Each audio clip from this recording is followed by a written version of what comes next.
Hey guys, Paragon here. Have you ever got that one piece of gear and it was almost a perfect item, but it was just missing that one stat that you really needed? So you took it over to the occultist and you enchanted it and changed the affix only to roll another garbage stat. You tired of trying to get that perfect affix on your gear? What if I told you there was a better way? Do you want to roll barrier generation on a helm, but you thought you had to play a sorceress? You want to roll fortified generation on your chest piece, but rogues and sorcerers can't roll that on stat on chest pieces?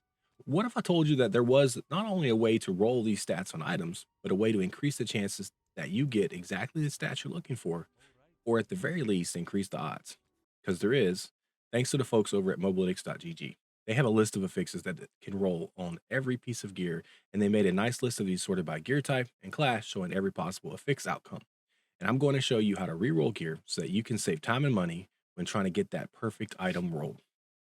Okay, guys, so I'm over at mobalytics.gg and I pulled up the Diablo 4 Gear Affixes chart infograph. And what this does is, as it's kind of a really awesome little tool they've created, and it's just a chart that basically shows every item in the game and each affix that it can roll. Okay, so up here is every affix that the helmets can roll for every class. So no matter what class you are, when an item drops or a helmet drops, it can pull from these top affixes.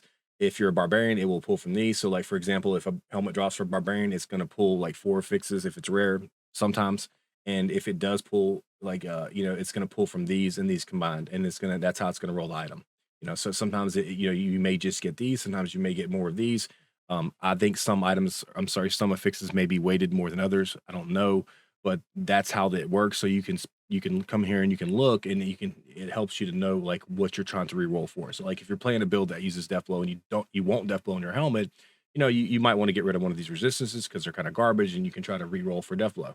At least you know what you can re-roll. And this will come in handy, especially when you're looking to get those stats like vulnerability, crit chance, crit damage, and then those additive sources of damage reduction like damage reduction while fortified, damage from close, damage from distant, dodge from close, dodge.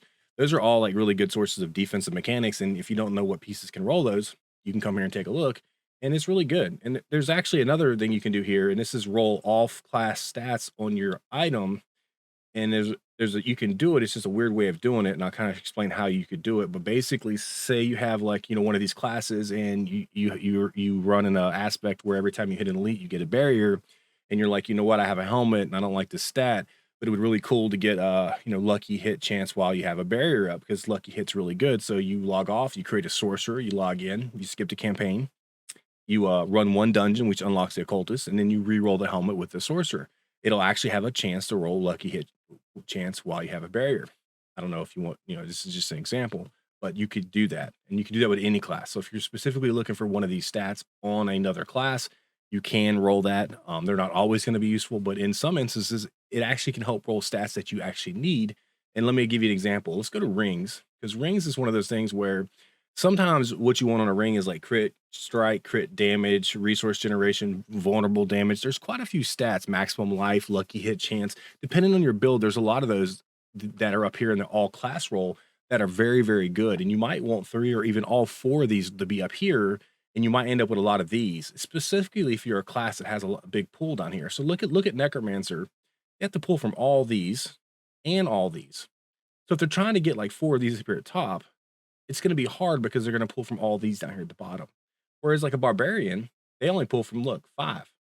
So if I'm a necromancer and I find an item and it's got crit damage, it's got light resource generation, vulnerability, and I'm like, you know what, I'd really like to have either lucky hit, crit strike, or maximum life on there, then you know what I would do? I would just log out, create a barbarian because it has the smallest pool over here, and then I would log in, skip the campaign, re-roll this ring with a barbarian. And what you'll find is that it's going to have a lot higher chance to roll up here than down here, because there's not very many down here. Now, compared to the necromancer, look how many things you have to contend with. So because the pool is smaller, it's going to have a better chance to hitting something you need. So just keep that in mind when you're specifically trying to re-roll gear. In some instances, there's going to be some classes that have less things that you can pull from. And so it'll give you a chance to actually, pull from the all classes up here. So like if I wanted vulnerable, or one of these up here, and I'm like a rogue, look at all the stuff it can pull. Might be better off going over to a barb and re-rolling it. You still might roll like strength or bleeding damage, which you don't need, in which case you can still re-roll it and still try to get that, that ultimately that one stat that you really want. So it's a great tool. It shows you what you can roll in each item. like I said, in some instances, you can roll another class and roll off class items, or if you know how to use it, you can specifically target stats in a way where you have a better chance of rolling the stat that you want. So I just thought I'd share this with you. It's a tool that I use. I think it's really useful. So if you liked it, please like and subscribe. And until next time, guys, stay safe.